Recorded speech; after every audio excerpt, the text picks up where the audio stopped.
Last question, heading into today's trial date, may cliffhanger, no? Hindi alam kung magbabago ba yung sequencing, no?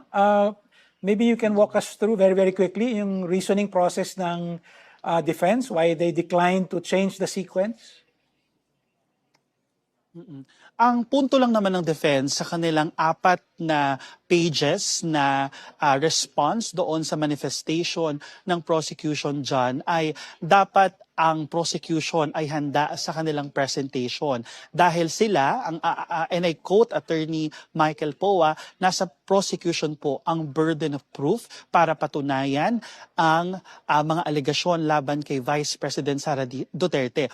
Ang pinupunto ng defense team ay dapat doon sa sumunod sa napagkasunduan itong prosecution na magpe-present sila ng kanilang ebidensya para doon sa 4 na articles of impeachment laban kay Vice President Sara Duterte.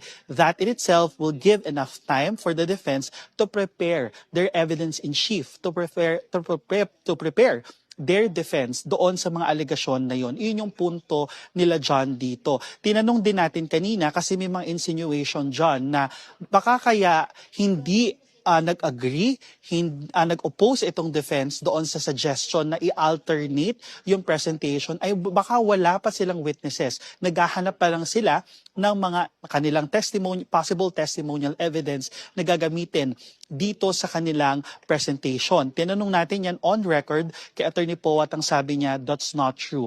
What they want to do or to happen is for the prosecution to stick with the agreed upon arrangement dito sa impeachment trial ni Vice President Sara Duterte. Thanks very much, Jairo. So that was Jairo Boliedo, our multimedia reporter in the Senate, reporting live